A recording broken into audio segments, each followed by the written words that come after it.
Uma introdução ao livro de Atos. Atos dos Apóstolos foi escrito por Lucas. Os capítulos 1 a 12 de Atos se concentram nas atividades do apóstolo Pedro. Os capítulos 13 a 28 destacam as atividades do apóstolo Paulo. Lucas estava com Paulo em algumas de suas viagens. Por isso, Lucas viu de perto alguns acontecimentos que registrou. Atos conta em detalhes a história do início das primeiras congregações e seu rápido crescimento. Os acontecimentos registrados em Atos começam onde o Evangelho de Lucas termina. Atos dos Apóstolos cobre uns 28 anos, começando no ano 33, quando Jesus voltou para o céu, até o ano 61, quando Paulo estava preso em Roma, aguardando o julgamento de sua apelação a César. O livro de Atos foi escrito poucos anos depois do Evangelho de Lucas. E os dois foram escritos para a mesma pessoa, Teófilo. Você sabia? No seu Evangelho, Lucas chamou Teófilo de Excelentíssimo, indicando que, provavelmente, Teófilo era uma autoridade importante. Mas, no livro de Atos, Lucas não usou esse título, o que sugere que Teófilo já tinha se tornado um cristão maduro. Atos dos Apóstolos tem 28 capítulos. No capítulo 1, Jesus diz que os seus discípulos darão testemunho dele até a parte mais distante da terra. Depois ele sobe ao céu. O capítulo 2 relata que 10 dias depois, no Pentecostes do ano 33, Espírito Santo é derramado sobre 120 discípulos.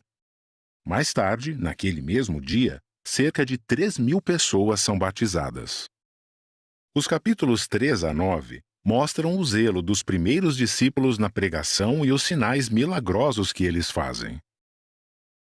Eles continuam pregando as boas novas com coragem, mesmo enfrentando muita oposição. Estevão, um dos primeiros cristãos, é até assassinado por causa de sua fé. Um homem chamado Saulo presencia e aprova a execução de Estevão. Mas pouco depois, Jesus aparece para Saulo na estrada para Damasco. Depois disso, Saulo se torna cristão e mais tarde fica conhecido como Apóstolo Paulo. Os capítulos 10 e 11 descrevem um período de paz para os discípulos. Jeová usa o apóstolo Pedro para levar as boas novas para os gentios, ou seja, os não-judeus. Nessa época de crescimento, a palavra cristão é usada pela primeira vez para identificar os discípulos de Cristo.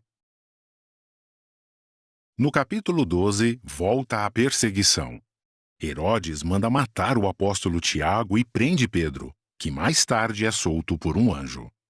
Os capítulos 13 a 21 descrevem as 3 viagens missionárias de Paulo, que ocorrem entre os anos 47 e 56. Paulo vai para Chipre e para algumas cidades da Ásia Menor na sua primeira viagem. Em sua segunda viagem, ele passa de novo pela Ásia Menor e vai para a Macedônia e a Grécia.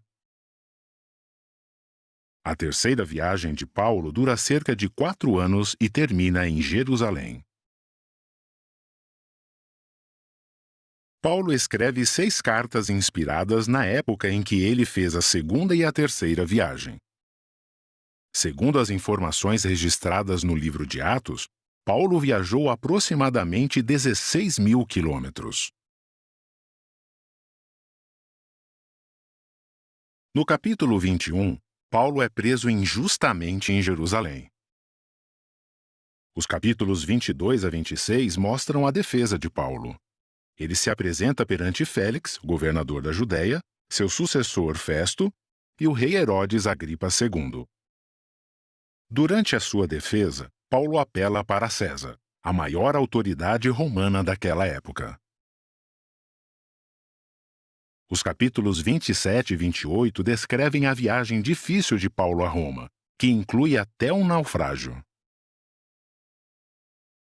O livro de Atos termina com Paulo em prisão domiciliar, aguardando o julgamento em Roma. Apesar de estar preso, Paulo se mantém ocupado pregando a todos que o visitam. Ao ler o livro de Atos dos Apóstolos, note como o Espírito Santo deu poder aos discípulos. Como eles pregaram corajosamente apesar de forte perseguição. E como eles usaram os meios legais para defender o seu direito de pregar as boas novas do reino de Deus.